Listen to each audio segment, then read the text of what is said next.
Mengubah jenis produk asuransi tidak jarang ingin dilakukan oleh nasabah asuransi.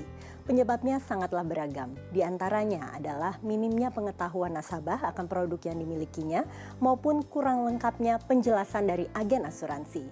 Mungkinkah nasabah asuransi mengubah jenis produk asuransi yang dimilikinya? Akan kita bahas bersama tentunya dalam Cerdas 5 Menit Cerdas Finansial.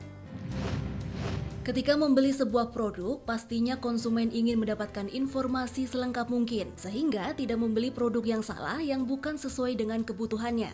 Demikian pula halnya mengenai produk asuransi. Kekeliruan membeli jenis produk asuransi membuat nasabah tidak bisa merasakan manfaatnya secara maksimal. Udah, tipenya unit link. Udah, saya udah punya asuransi. Jenisnya untuk jaminan kesehatan dari baik untuk rawat jalan atau rawat inap. Dari kantor sih udah, untuk ke rumah sakit sih. Kebetulan kakak saya sendiri ya ngobrol, kasih lihat programnya dari laptop, terus saya bisa milih untuk berapa persen investasi, berapa persen asuransi, terus produk-produknya apa aja gitu. Ini saya dapat dari kantor ya, itu udah ada penjelasannya juga dari kantor gitu. Jadi ada perkenalannya, cuman saya belum tahu banget gitu. Diperlukan agen pemasaran yang cakap dan terampil untuk memasarkan produk asuransi, sehingga nasabah bisa mendapatkan informasi selengkap mungkin dan membeli produk yang sesuai dengan kebutuhannya. Tidak jarang nasabah ingin mengganti jenis produk yang telah dibelinya di tengah jalan karena salah membeli jenis produk asuransi. Jika demikian, mungkinkah hal tersebut dilakukan? Bisa saja terjadi hal seperti itu. Nah, ya pertanyaannya adalah kenapa dia harus mau berubah ke yang whole life gitu, karena biasanya kan ini sama proteksinya, hanya yang membedakan adalah jangka waktu pembayaran preminya saja atau kontribusinya yang berbeda. Nah, soal ditanya apakah bisa atau enggak, bisa, tetapi ada konsekuensi yang kita harus lihat dan pertimbangkan apakah itu layak enggak untuk kita rubah. Lalu, pilihan apa yang dimiliki oleh nasabah ketika sudah merasa bahwa produk asuransi yang dimilikinya sudah tidak sesuai dengan kebutuhannya?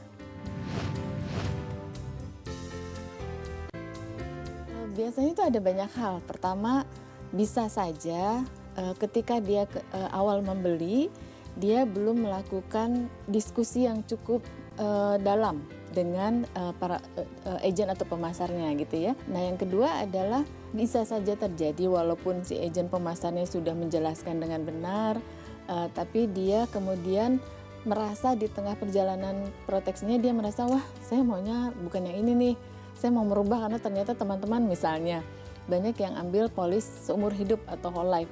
Jadi mungkin aja itu terjadi perubahan. Saran saya sih sebetulnya gini, selain yang tadi ya, kita lakukan yang namanya diskusi atau fact finding sedalam mungkin dengan agen pemasarnya agar kita mengetahui sebetulnya kebutuhan utama kita tuh apa. Yang kedua, gunakan masa free look atau masa tenggang waktu tadi gitu ya untuk mempelajari polis, sehingga ini akan memudahkan dia ketika dia mau membatalkan, nggak ada konsekuensi apapun.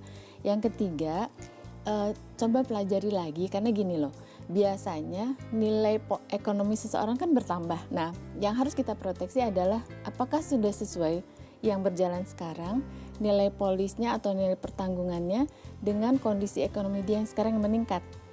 Kalau itu yang terjadi, maka sebaiknya jangan diberhentikan kemudian ambil yang baru, tapi ambil aja yang baru ini dilanjutkan. Tapi kalau misalnya, budgetnya pas-pasan nih, maka bisa saja dia berhentikan salah satu. Jadi ambil yang baru dengan hitungan usia baru, pasti kontribusinya lebih tinggi. Yang ini diberhentikan, tapi tolong diingat kalau diberhentikan nggak ada sesuatu yang bisa dia ambil dari situ. Setiap nasabah sebaiknya mempelajari sejak awal mengenai kebutuhan asuransinya. Jangan sampai kemudian produk yang sudah dibeli ternyata tidak sesuai dengan tujuan keuangannya. Saya Chandra Dewi, Cerdas 5 Menit, Cerdas Finansial. Sampai jumpa. Dipersembahkan oleh